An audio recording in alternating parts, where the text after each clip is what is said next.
bawa gembira aja lah semuanya. Kalau suatu saat ada sesuatu yang buruk cukup berterima kasih pada Allah. Aku mendapatkan neraka yang di awal kan, untung masih bisa curhat kan, kalau dapat neraka dari istri masih bisa curhat. Kalau di alam sana udah gak bisa kemana-mana kan itu. Assalamualaikum Pak Ustadz. Waalaikumsalam Bapak. Ternyata persoalan keluarga itu tidak mayoritas pada yang muda saja, Pak. Yang sampai tua pun masih ada persoalannya. Nah saya, ya mungkin saya alami juga ya, di mana-mana juga orang tua masih suka bertengkar gitu ya. Dan saya tadi yang khawatir juga ya, maut pada saat bertengkar. Saya hanya Pak.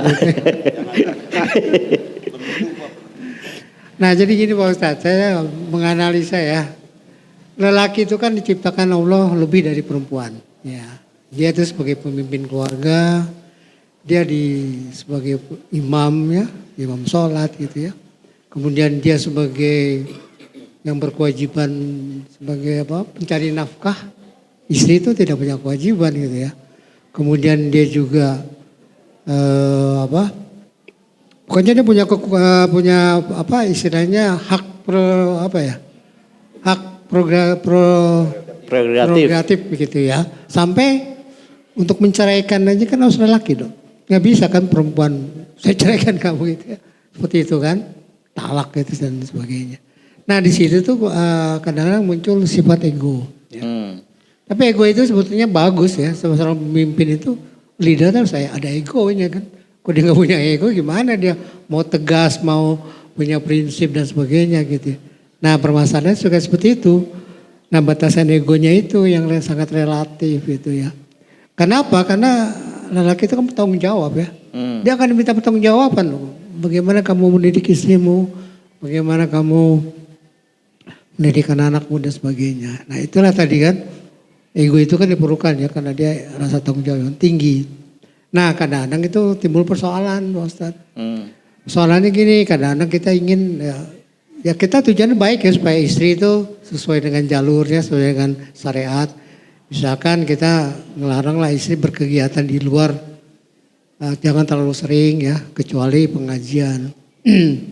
Pengajian pun juga kalau tiap hari menikah rumah kan juga si suami berhak ya untuk membatasi. Nah disitulah kan keinginan suami untuk mengatur istri. Nah semakin tua kan kadang-kadang susah diatur. Bahkan saat Cilupeng gitu tambah cerewet gitu ya, tambah bawel gitu ya. Semuanya ingin dinasihati. Sebagai suami juga kan kadang-kadang lebih sensitif Pak Ustadz. Apalagi kalau udah pensiun di rumah terus kan sensitif gitu. Jadi sedikit dikasih tahu istri bawel gitu, ini nggak boleh, ini nggak boleh. Nah kita kan kesinggung, marah gitu seperti itu. Nah kadang-kadang kalau marah itu kan mulai deh tuh kita membaca nih hak-hak kita kan. Wah kita marah kita bisa memisahkan istri, ya, pisah ranjang. Nah, itu kan itu keputusan suami kan untuk pisah ranjang ya. Sementara istri kan nggak boleh ya memutus untuk pisah ranjang kemudian seperti itu. Nah itu kadang-kadang jadi sementara ya itu jujur istri saya sih tidak berbuat maksiat ya, tapi ya itu kadang-kadang hal-hal sepele itu jadi persoalan gitu kan. Ego lelaki, tanggung jawab, kemudian si masalah usia semakin sensitif ya, semakin cerewet gitu ya. Akhirnya selalu timbul ya sedikit perselisihan gitu ya, seperti itu. Gimana Pak Ustadz? Mungkin untuk yang muda-muda juga ya, perlu juga. Perlu tahu betul. ini bahwa Anda tidak selalu muda ya kan. Suatu saat Anda akan masuk ke dalam kondisi sensitif seperti itu, betul. Egois itu perlu itu Pak. Ego saya ketika saya mencari kebahagiaan dari istri saya, apa yang saya lakukan? Saya kasih nafkah istri saya, terus saya kasih nafkah sebanyak-banyaknya. Istri saya nyebut saya baik. Padahal saya sedang egois, sedang mengumpulkan kebahagiaan sendiri. Makin saya memberi, saya makin bahagia. Sampai suatu saat, kalau saya sudah tidak memberi, istri saya ketika saya beri, saya makin melihat istri saya sebagai sosok yang indah. Akibatnya saya bahagia dengan kondisi itu kan itu. Jadi bahagia tidak selalu saja mendapatkan, tapi justru bahagia kita dari hasil memberikan. Itu satu. Yang kedua, ketika ya secara egois ya. Kadang-kadang istri itu ya mbok jangan sering-sering keluar rumah tuh menitip dari Senin sampai Sabtu kecuali Minggu itu pagi sore ngaji terus. Gimana sih? Itu juga yang menjadi pertanyaan teman-teman sama saya. Saat kenapa istrinya nggak pernah dibawa? Mungkin hanya istri saya nggak pernah jalan ikut sama saya. Istrinya Ustadz Am ada kan, istrinya A ada, istrinya Hanan ada, semua ada dibawa. Istri saya nggak pernah dibawa ke pengajian. Kenapa sih? Kok istrinya betah di rumah? Itu Pak. Saya tidak melarang istri saya keluar rumah, tapi saya tahu apa yang disukai istri saya di rumah. Akhirnya saya penuhi apa yang membuat dia anteng di rumah. Udah nggak kemana-mana. Misalnya saya kasih uang sekarung, hitung, saya pergi, mau keluar-luar. Siga gitulah, contoh. Kamu receh di duit Nyok, kencring, terus wadah hiji-hiji misalnya. Banyak lagi hobi yang lain, seperti memasak, banyak sekali. Saya tidak melarang dia main sama, ada satu temen yang saya greget. Selalu saja kalau udah main sama dia, istri saya ngaco. Pendapat-pendapat baru yang nabrak dengan saya. Ngelarang nggak mungkin dong. Kalau saya ngomong, kamu jangan main sama dia, itu kan jadi gibah. Akhirnya setiap ada ajakan dari dia, saya selalu memberikan tugas di rumah. Mi, si Gana asiknya kalau nanti bapak pulang masakin inilah gitu kan. Nah ini uangnya. Misalnya masaknya 10.000, saya kasih 200.000. Nah, harus banyak-banyak amat. Saya sana jajan kan udah. Enggak jadi dia jalan. Iya kan? Jadi banyak cara menurut saya itu dari sejak muda kita coba seperti itu. Sehingga pada saat kita pensiun nanti, kita sudah terbiasa dengan selalu menemukan cara. Yang bahaya apa yang tadi itu? Kita cukup tahu aja, jangan diulang membacanya. Apa? Hak-hak suami, hak kewajiban istri, hak-hak istri, kewajiban. Ketika kita baca masing-masing, insya Allah benturan perebut hak. Itu, iya kan? Saya tidak tahu apa sih kewajiban saya dan hak saya kepada untuk istri saya nggak tahu. Tapi saya lakukan sebaik-baiknya sajalah. Kadang-kadang saya mendengar, kenapa saya diingatkan oleh almarhum ayahanda tercinta pun Bapak mengingatkan itu. Terus kudunya hak lah pokoknya mah. Jangan tahu tentang kewajiban udah. Lakukan saja yang terbaik yang kira-kira Allah ridho. Nah, akhirnya saya lakukan itu. Kalau saya tidak terbiasa seperti itu dari muda, mungkin di usia pensiun ini Pak, mungkin saya akan melihat. Jadi sebetulnya hak saya apa sih? Beli buku tuh 30 jilid tuh. Baca. Rudet Pak itu akhirnya. Akhirnya tak tinggal mama hak saya. Nanti dia juga mengeluarkan bukunya. Ari urang kayak kia diadu mah. Diadu. Jadi lebih baik fastabikul khairat. Berlomba-lomba saja melakukan kebaikan dan jangan tersinggung Pak bahwa sesuatu yang buruk nanti titip ya. Pada saat sepuh nanti mungkin istri kita terus memberikan suasana yang membuat kita tersinggung lagi. Tenang Pak, cooling down. Mudah-mudahan ya Allah, mudah-mudahan ini neraka yang diawalkan. Bener tuh? Daripada disiksa di sini mending disiksa sama istri, bener kan? Udah, anggap aja ini neraka. Itu satu kunci yang menenteramkan menurut saya di usia kita mungkin relatif sama ya Pak ya, usia pensiun. Bawa gembira aja lah semuanya.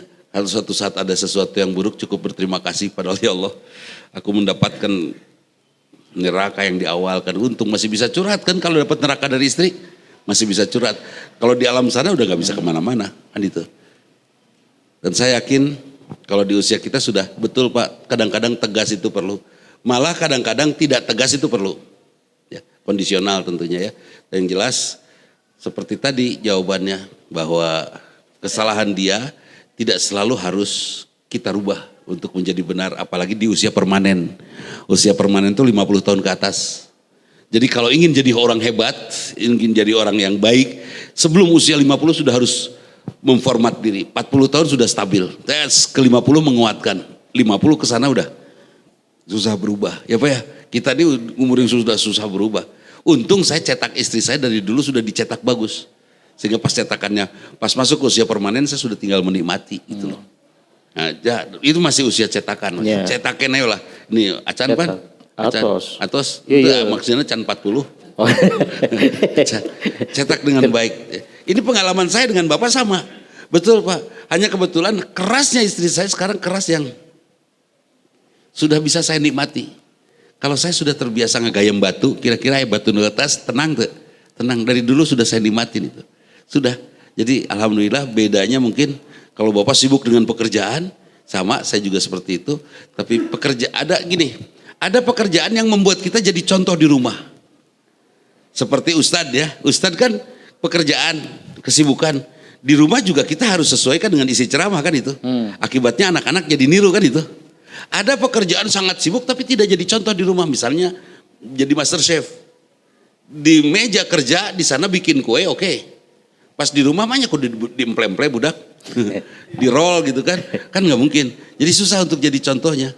Nah kesibukan ini bukan berarti harus milih kesibukan yang bisa jadi role model. Tapi usahakan kita bisa jadi bijaksana ya di rumah. Waduh kesibukan saya tidak membuat karakter saya terbentuk. Ya sudah di rumah saya membentuk diri saja. Seperti itu. Insya Allah Bapak dengan saya termasuk mudah-mudahan ya Pak kita ahli surga pada atau kan neraka. Kenapa? Karena ya itu tadi Ustadz yang meninggal dalam keadaan berat maut. Aduh sedih tuh. Stroke langsung ke titik nyawa. Belum ada lagi yang meninggal, itu sudah saya ingatkan setiap ketemu ada seorang ibu. Sepuh sih, hanya pakaiannya masih modis. Tanpa menutup aurat, kain, kemeja lahak. Teh, bajunya ulah nu kitu teh. Teu naon atuh gitu terus. Mending baju-baju wae urusan si Ustadz mah gitu. Dia seperti nggak mau ditegur. Teh, meninggalnya. Saya datang. Pada saat sakaratul mautnya saya datang. Saya deketin ya. La ilaha illallah, la ilaha illallah, la. Cecing, kerhararedangnya. Kan itu. Diusir saya. Duduk saya. Dari jauh. La ilaha illallah, la.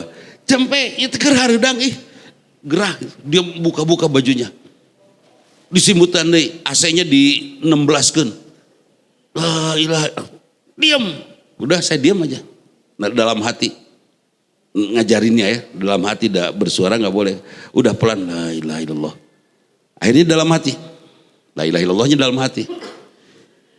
Eranya kerhareudang udah aja saya diam aja, nggak bersuara lagi. Tahu-tahu dia diam, tenang, maut. Ya Allah sedih itu sih. Urusannya pakaian yang membuat dia bangga, ternyata itu yang membuat dia gerah. Nauzubillah min dalik, hati-hati. Sakaratul maut itu ada ya. Dan yang disebut orang tua bukan saya dengan Bapak di sini kita yang paling berumur, tapi insya Allah yang paling tua ada.